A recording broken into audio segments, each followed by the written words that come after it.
So that was your opening range breakout strategy. It was making you good money. It was Yeah. a time when it was working nicely. Yeah. So did you have any other strategies that you started to do if you happened to be at the screen, so say gold or crude oil? Was there anything else that you were trading that kind of worked for you? So separate to the opening strategy, there was other strategies that involved indicators like moving average crossover, looking at volume, looking at the true range, average true range, and I tried to understand a bit more about how those indicators worked with the software that I was using, because I wasn't familiar with some of the actual tools that were available. Right. Okay. And once I'd sort of understood them and knew how to use them, they just gave me further confirmation.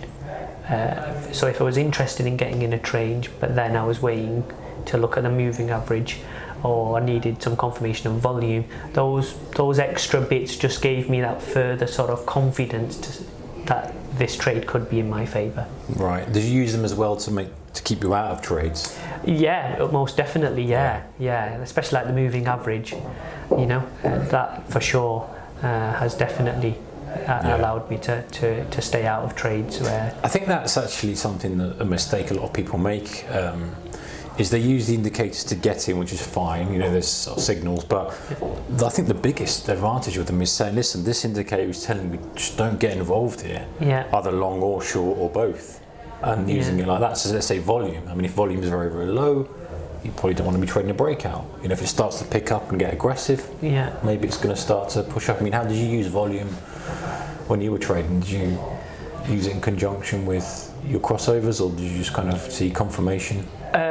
I used it in conjunction with crossovers.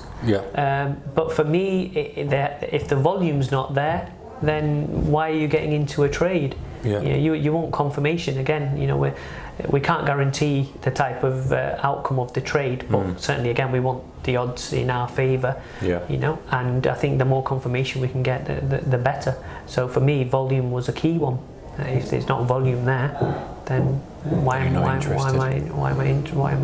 involved? Yeah, okay. So your opening range strategy, you had kind of a few different moving average crossover and bits and pieces during the day this was all day trading, by the way, wasn't it? Yeah, all day trading, Did you ever hold anything overnight? No.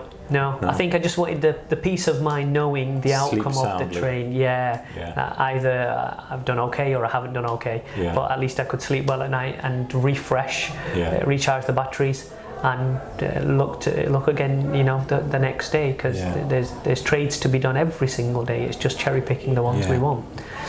So that was that. Did you carry on with that strategy, or did it keep working, or did it kind of die off a little bit? It kept working, but then it did die off. I went through a period where it just wasn't working. I think it's just market conditions. Things like news were affecting it in a big way.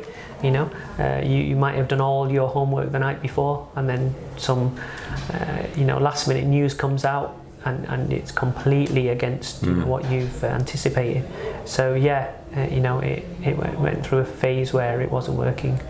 It's been self-aware enough to know that, isn't it? And I think, because strategies don't work forever. On the day you milk it as much as you can, and I know that you definitely did when it was working. And then when it stops working, you go, well, okay, not getting the same. How did you actually? This is an interesting question for you. How did you know it wasn't working? So I have a diary.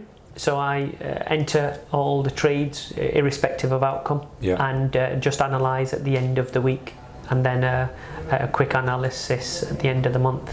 And the reds and greens. And just started going, hang on a second, this isn't working, and what's going wrong, because we've not changed anything.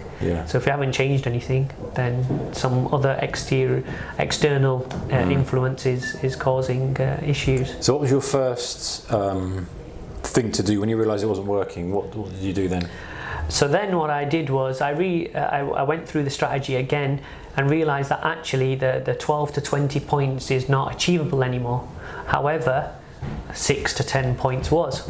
Right. So I decided, okay, we'll go with less points, because it's working. fine. It's not a lot of points, but points are points. Yeah. You know, so yeah, I just decided, okay, well, we'll just scalp 6 to 10 points instead of the 10 to 20 points we were trying to scalp. So. Gotcha. So you just dialed down the expectations of it. Yeah. Interesting. So did you? So when perhaps things weren't working, did you just go, right, I'm not going to risk any more capital? Did you dial down your size, or did you take a step back and go?